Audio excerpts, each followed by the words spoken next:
Hello everybody, my name is Ilya. And my name is Tyler. Together we make up kovray, a couple that loves to play board games. And roll and writes. One could say we even did a whole month about roll and writes. Are we starting another month? No. Oh. But we are doing 10 new roll and write games that we want to share with you. Yes. So we did a whole month long, about 2 years ago now. Yeah, where we shared over 50 roll and writes, what we thought of them, our thoughts. Then a year from then, we did almost a review. Here's 10 new games. Here's 10 new. So and now here's 10 more new ones. We're rolling into the future. Wow. Big shout out to Second Star to the Left because they just did a roll and write month. Yes. And we had a few chats about there's so many fun names that you can name this content. Yeah. Rolling into the future, a reroll. Mm-hmm. This is a reroll because we're re-rolling back to the Now the true reroll will be our top 10 re-rolled. Which has definitely changed. I feel like there have been a few since our latest update. I feel like mine would be nothing like it was. Really? I don't think mine... I feel like there's going to be the same, but I think those positions might shift around. Yeah. But there's a lot of the newer ones that would have definitely made the list. Yes, some of the newer ones that we've played recently have been hot. So if you want to see a new top 10 roll and writes of all time video... Yes, let us know down in the comments below and we're easily swayed. Yeah. Easily swayed by persuasion. So, maybe... But what are roll and writes? If you're new to our channel, we have covered them before, but generally they're a type of game where you either roll the dice, or now there's a lot of variations. There's a lot of variations. Flip a card, you can flick a disc, you can share something, you can draw from something. A bag. Yeah. There's a lot of things you can do, but generally you do an action, and then you write stuff down. Mm-hmm.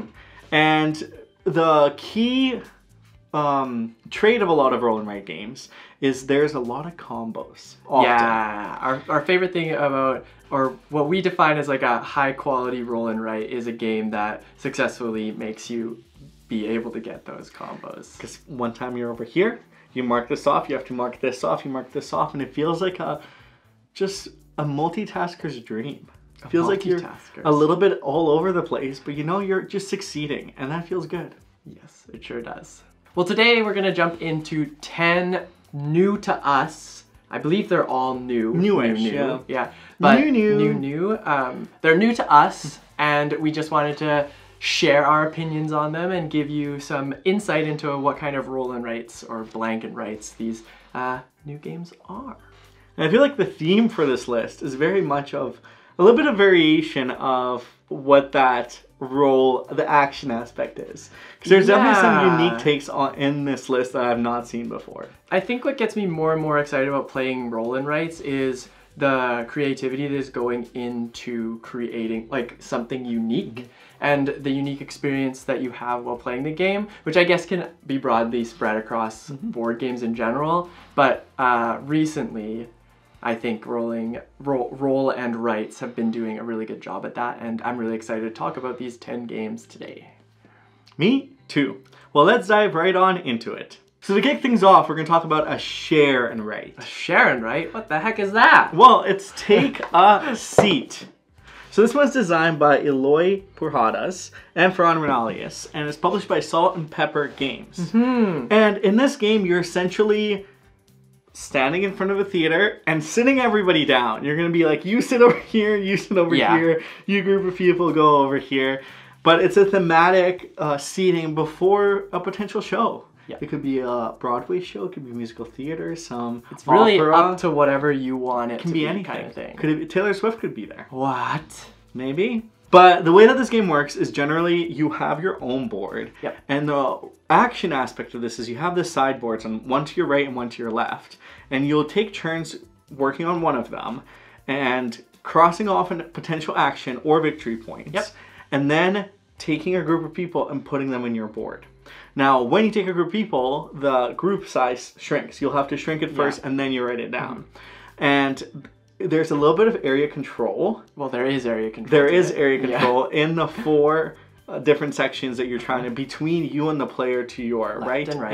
Yeah. So there's a lot going on in terms of that. But generally, you're working to accomplish the goals in the center. Those will score you multiple points. The area control will score you multiple points. And What's the other scoring opportunity? Well, from the actions you decide to take, because whether or not you're going to take the right actions or not is up to you. Because you can't rotate or flip. Yeah. You have to write in very specific sections corresponding to where the audience members are. So there's some restrictions that you can free yourself from, but by doing so, you're gonna not get victory points at the end of the game. So it's a give and take. It's very clever. You can play with up to 6 people. It's a 2 to 6. Were you? I think solo mode. There's a solo mode. Yeah. 1 to 6. 1 to 6. Yeah, there is a solo mode. Oh yeah, because there's solo cards. So 1 to 6 players. It's really fun in a 6-player count because it doesn't take long. No. Because you're all doing the same thing in simultaneous play. But generally, I love the theme. I love the creativity behind it. It's a fantastic game. Yep, I think the action selection between like grabbing or using the board on your right, then passing it to the next person to use, and then going to your left using that. I think the back and forth is really, really neat, and that's where the share comes into play. The area control is a very, very interesting add-on to this game. I'll say that like I wasn't 100% sure about it when we had first started playing it, but once we got going, it felt almost I didn't realize how many points you could get from it. And it is one of those things that you do have to be aware of, but also at the same time balance between what you're putting or how you're seating your guests versus taking a shape to maintain control or to throw somebody else's control off. Yeah, it's a really hard balancing act too, because Tyler could be in a section, I'm like, I don't care about seeing those people. That's not where the goals are. But he's going in there, so I should probably be competitive and not let him get a run away with it. Because if you win both of the person on your right and left section, it's 20 points, which is a lot. Because typically you don't score over 100 points in this game. Yeah, 20 points is a lot of points. So don't take it lightly if you ever get to play in this one. Exactly. Well, and that's Take a Seat. Next up, let's talk about this one right here called Distant Sun. It's designed by Gary Kim and Yeon Min Jung, and it is published by ILO. Is that how you say that? ILO. ILO. I think it's like, I don't know how to pronounce it. Okay. Well, regardless. IELLO. Spelling.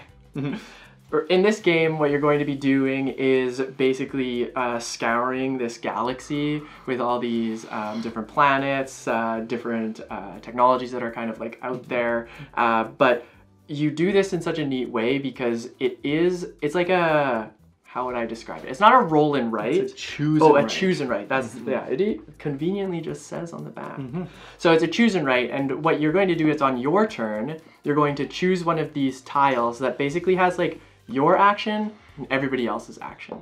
And you'll put it on the main board, and what that does is makes you choose which shape you're going to draw, which corresponds to a specific action as well, and then what shape your opponents are going to draw. So like many roll and writes, many blank and writes, you are always having to do something, even if it's not your active turn. So that's great. But then you can also like shift back and forth between making people draw a certain shape that they maybe don't want, or you can focus, like prioritize your shapes, which is really, really fun. The way that the board is set up is sometimes can restrict the whole round from 4 turns to 5 turns, just based on the nodes that they have. And I think it's a lot of fun when it comes to the shapes and the different actions. It just ends up being super varying because you do select the shapes that go onto the main board and where they land based on the actions. So it's pretty cool. And the shapes are unique too. And what I like is that they have little cutouts of the shapes, so you can actually place them and trace them. Oh, because it is harder to visualize sometimes of like how, because they're all like hexagonal too. So it's sometimes hard to visualize, but you don't need to worry about that because they're shapes you can grab and then place them and try to figure out what the best way the fit's gonna be. Yeah, rotate it however you want. And then the other thing too is there's like the special shapes that you can draw. They've got little they're all associated with some kind of thing. So like a black hole, you can actually like get creative and draw inside of it, and it's pretty There's neat. Symbols that you'll have to draw to like mark them. But the board ends up being really pretty, and the objectives are all like, there's a couple of races you're trying to get to the corners and be the first player to race them, and a lot of other common elements that we see in roll and writes. But generally it's a really fun game, and I really like the almost take that aspect of making your opponent choose based on what you pick. Yeah, it is really interesting. Because sometimes you're trying to race and you're like, ooh, I don't want to give him a really like direct straight line to there, so I'll give him this like little piece or a black hole, which is really big. Yeah, exactly. So it's really fun. I really enjoyed Distant Suns. Yeah, so that's Distant Suns. Moving on to the next one. So next up we have Retrograde, which is kind of spacey. It's very arcadey. It works out from Distant Suns. Nice. Are you trying to make a transition? Yeah. Are you trying to pew pew in space? Always. So Retrograde is designed by Mary Flanagan and Max Seidman, and it's published by Resonant. In this game, you're essentially in an arcade and just enjoying the nostalgia of those blasting those little critters out of there. Space invaders. Space invaders. But there's a speed element in this game because what you'll do is you'll have your dice and you'll start rolling. Okay. As soon as you have the dice that you will want to use, you can grab one of the action cards, and those will be the ones that you can actually attack on your own player sheet. Yeah, yeah. No, they have to match your dice that you're using. Yeah, you have to get a certain amount of dice, or like the dice that you want to use, and then you get the card, and only the ones that match you're able to cross off. Yes, yeah. So, and you can work your way in trying to get as much points as you can by defeating the bosses at the very end, by being strategic with how you take the cards that you take. And I really like the aspect of being the race, because sometimes someone really needs a certain type of color, and you're just getting it and you got it and you take it. You take it away from them. And sometimes you can even take it without having anything, but then you don't really get to draw anything. That's not fun. Yeah. No one really does that. I'm really slow at this one, so like I've had moments where I think we were playing a 4-player game where I just like the leftover card. Yeah, and I think after everybody else is done rolling, you only get a certain number of rolls. So like even if I see the leftover card and now I'm thinking, oh, I have to roll all of these dice and hope that I get matching symbols for this card, or my turn kind of goes to waste. But I will say that it's really cool because there's like immediate benefits that you can also gain from the cards. There's ongoing benefits that like upgrade your arcade experience, and it is really neat. You basically like horizontal and vertical lines really benefit you. There's a bunch of different ways to score points, and it does feel like you're playing a video game. One thing I really like about this game is at the end of the game, you flip your little sheet over with the score. Yeah. And it's kind of like hidden, it comes out and that's your score. But it does, it feels very thematic, because even when you're rolling dice, it feels like, you know, pew pew pew pew pew, you're trying to like jam the buttons to try to make the best of it. It really translates to that. Yeah. And they ask for your like 3-letter initials, which I think is very clever too. Very like nostalgic. Yeah, very fun. Yeah, that's Retrograde. Retrograde. Retrograde. Okay, the next one we want to talk about is Dice Kingdoms of Valeria. Valeria. So this one is designed by Levi Moat, and it's published by Daily Magic Games. We actually were able to do a preview for this game, which was a lot of fun, and now we're excited that it's being fulfilled, and we get to talk about it again today. So, in Dice Kingdoms of Valeria, what you're doing is managing a duchy, I think is what it's called. So it's like a kingdom village, and you're helping build it up. You're going to basically roll dice on your turn that have restricted dice for yourself to use, but then also a set of dice that everybody playing will get to use. You'll be able to use them in different ways and combine them in different ways, and you'll branch out into exploring your kingdom, defeating monsters, recruiting new citizens that will help build up your duchy. And combos. Exactly, and then throughout this whole game, you'll be able to build up these combos. The nice thing about it is you can also work towards the end game goals. Well, some of them are immediate effects, but you can collect coins throughout the game and build statues within your duchy. And you can strategize because there's like 6 out on the field, and you get to pick one when you cross off the statue sign. And that can really help you like decide how you want to strategize to play the game, what you want to go for end goal, and it's just been a lot of fun to play.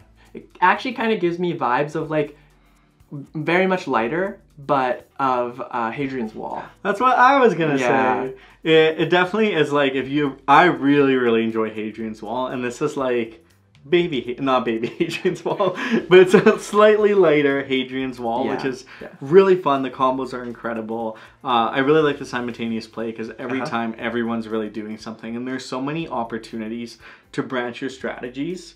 because you're really not going to all do the same thing, which I really like. Yeah. And the art is beautiful. Yes. It really is. My one favorite thing about this game too is because it has a lot of combos and it is a little bit more on the heavier side, is they've laid it out so easy to be able to follow the symbols. You color in a knight, you go on the knight track. You color in a green square, you're building a path. And you color in a red shield, well, you get a free attack on a monster. And that's so nice. It makes the game run so much smoother for a way better experience. Exactly. And that's Dice Kingdoms of Valyria. Exactly. So up next, the game I want to talk about is Episode 2. Wow. Vengeance, Fight. No, Roll and Fight. I almost did it. Almost had Roll it. and Fight. So this one's designed by David Terzi, Norley Lubbers, and Gordon Kalea. And it is published by Mighty Boards. In this game, you're all going to have your own character, your own scenario, your own boss, and you're going to utilize dice to fight out of there. You want to make sure you deal as much damage, reach as many objectives, and hit that boss, hopefully eliminating them by the end of the 4 rounds.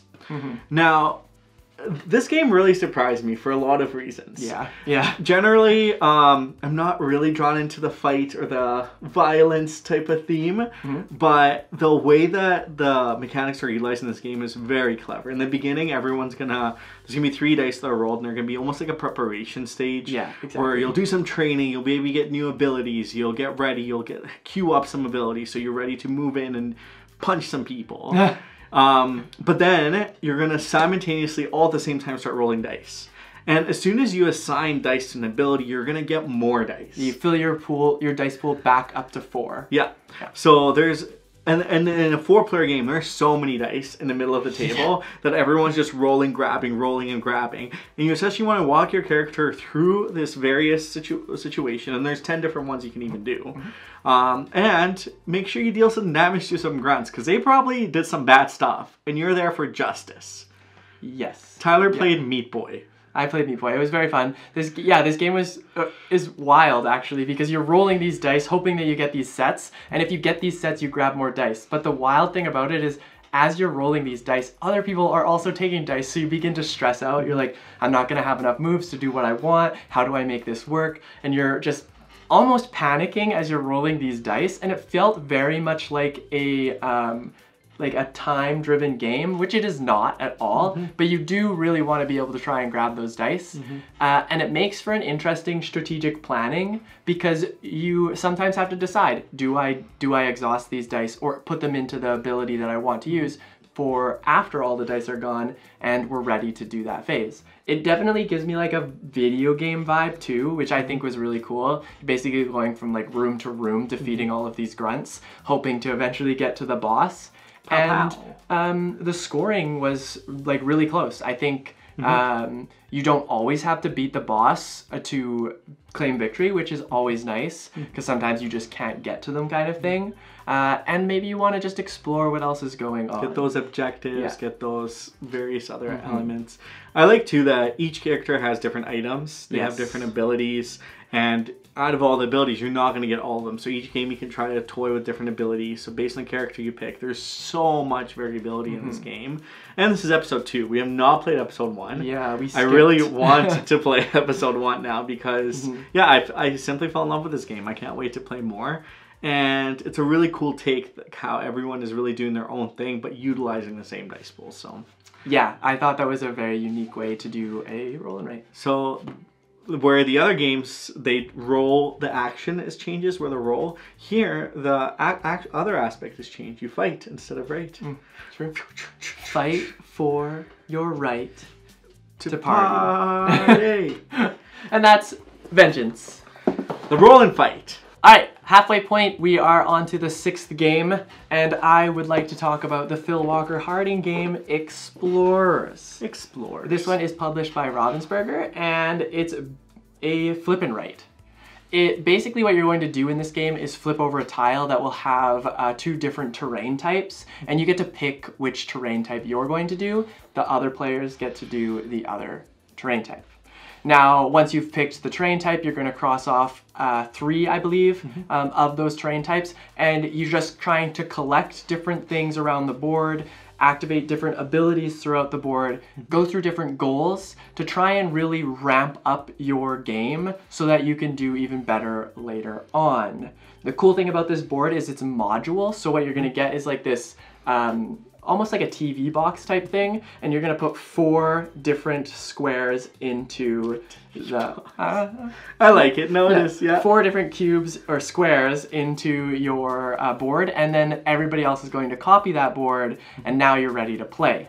There's a lot of different goals that you can go for. There's just a lot of unique different goals that you've always got to be paying attention to, and then it's very satisfying to run through that collection. Like, my favorite part about this game is, oh, I need like 1 more apple, or oh, I need like, let me get that horse so I can make that extra move to combo off and go even further and cross over, collect a key. Like, it's very, very, very fun, and it felt like a dungeon crawler. Thing. Yeah. It really captures the theme of exploring. That's it really is. Yeah, you start out somewhere, you go, and you really make your own journey. Do you want to get the fish? Do you want to get the apples? I think there's so many different ways you can score that's what makes it exciting, because you can really build a strategy. Not everybody has to do the same thing. Yeah. But with the tiles, the flipping, I think there's a lot of clever aspects to it. And I also really like this dry erase, because that's always a joy. Yeah, exactly. Yeah. Dry erase is fantastic, and I like this game has like a set collection and everything in it, so it's just like a good roll and write. And I think we actually did a full review of this game earlier in the year as well. So you can check that out as well if you want to learn more about Explorers. Now up next, I want to chat about Get On Board. Get on board.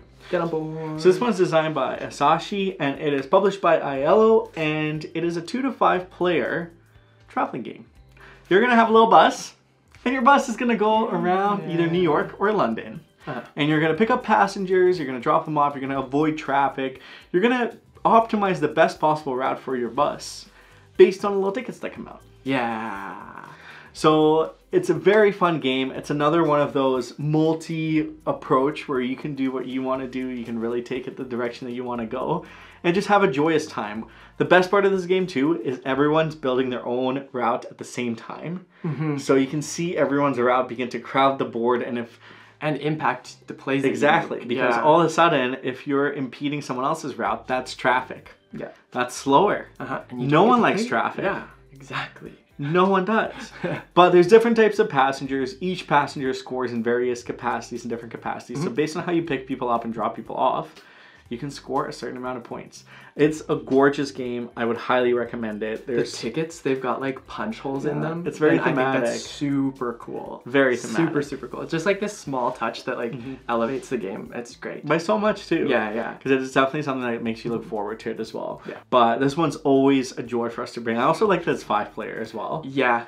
So you can play with a higher player count, and that gets even more fun because it gets even more crowded. The more players you play with, the more chaotic this game gets, and I think I appreciate that. I definitely say I feel like it shines at 3. The other thing that I thought was very clever in this game is the shapes that you end up drawing. They're all the same as everybody else has access to the exact same shapes, except for what they've done is they've changed it so that every ticket corresponds to a different shape. I don't think it's like perfect in that sense, but for example, like if I drew one green colored ticket, like my 11.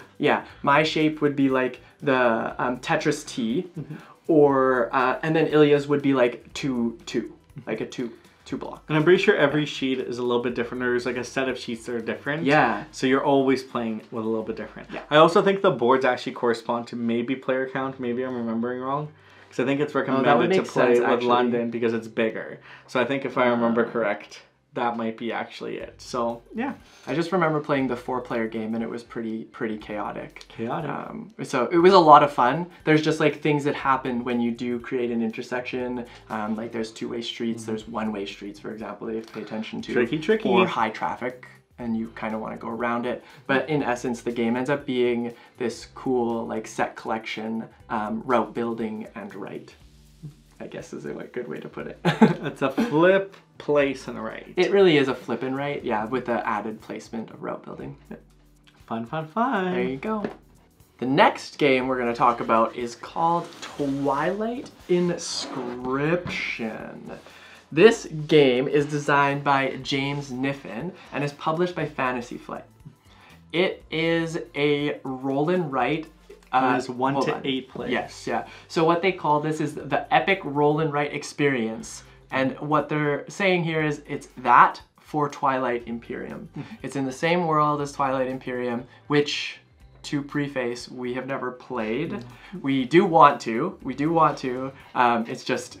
We don't have 12 hours in the day. Yeah, we've heard it's quite long and we don't have a group that was ready to play it yet. Anyways, this is a roll and write version of that game, very much condensed. It doesn't take that long. It does take about, I would say, like an hour to 90 minutes to 120 minutes is what the box When says. just us play, it's usually like an hour. But yeah, the more you add, the longer it takes. Essentially, there's 4 different mini games going on, and you've got yourself a special class that you're going to be part of. So you're going to use your abilities to decide how you want to use those 4 mini games based on what the roles are. And essentially, once you've picked a mini game, the dice that are rolled are what you get to fill the mini game with. And the fun part about this is you're going to be going through the whole combination check. It progressively gets more and more great.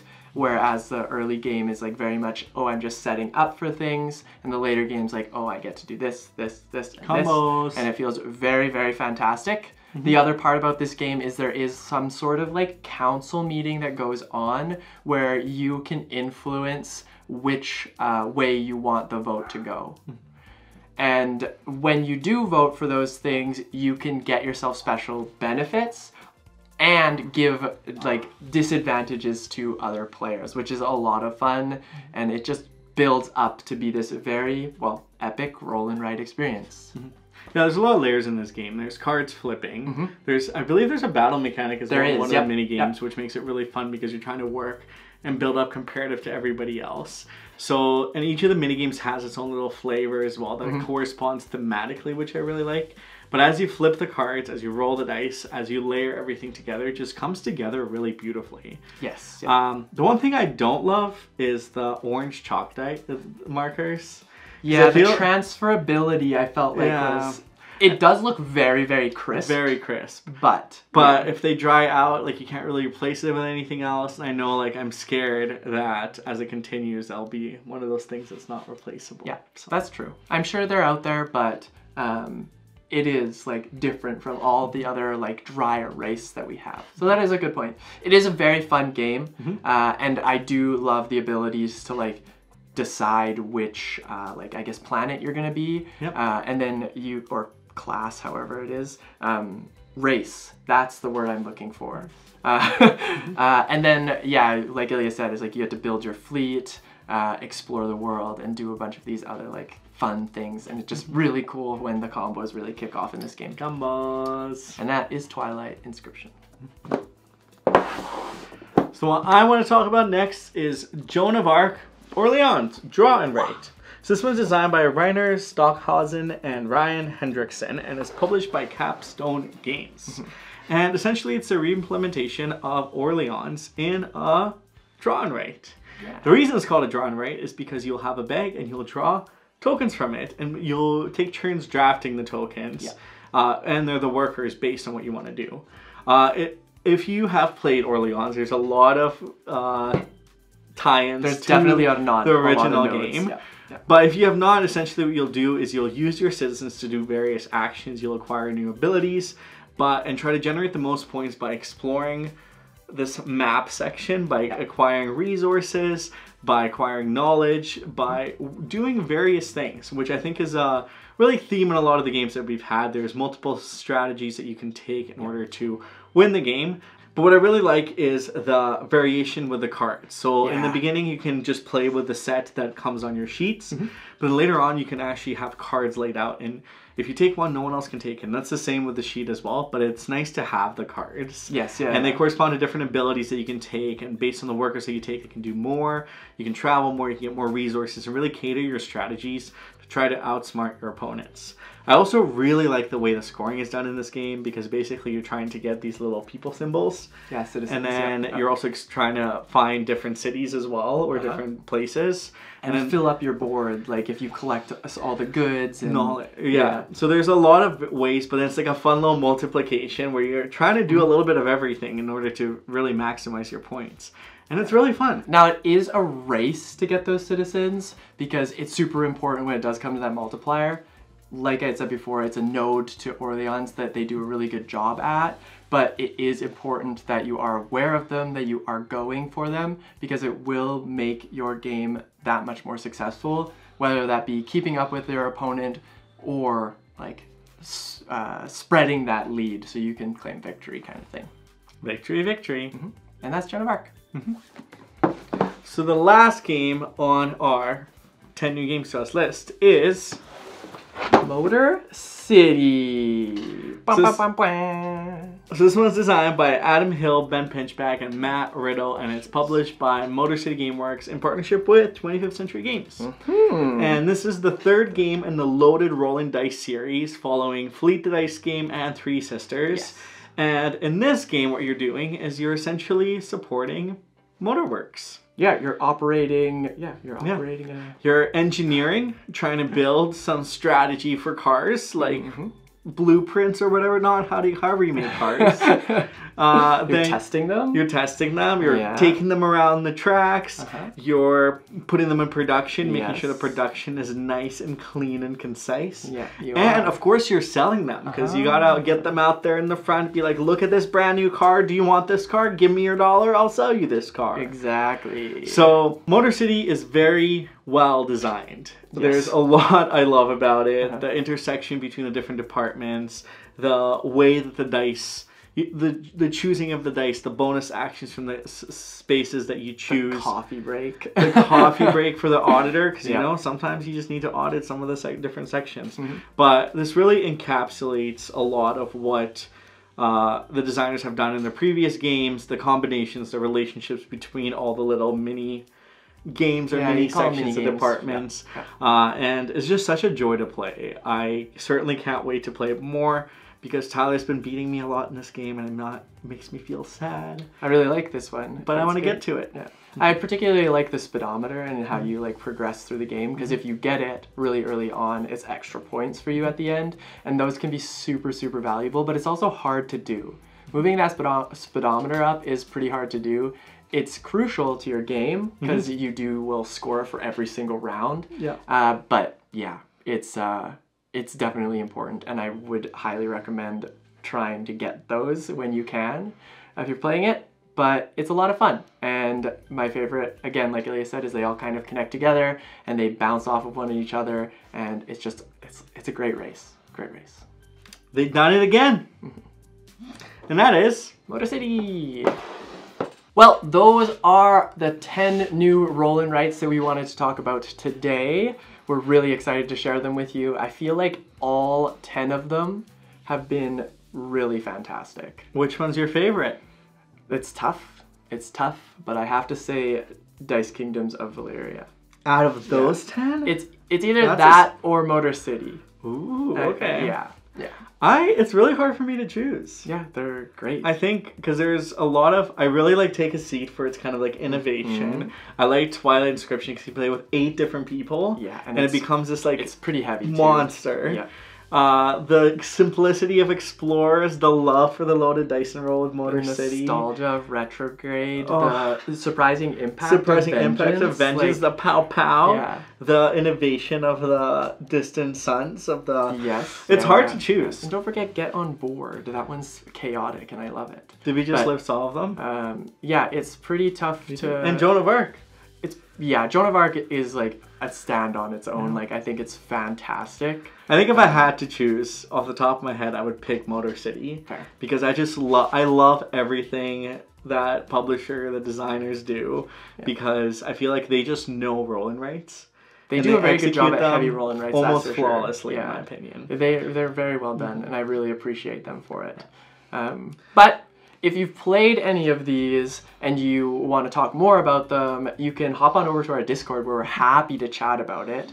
or you can leave a comment down below telling us how you felt about any of them, maybe giving us some recommendations for roll and writes that we maybe have not tried yet.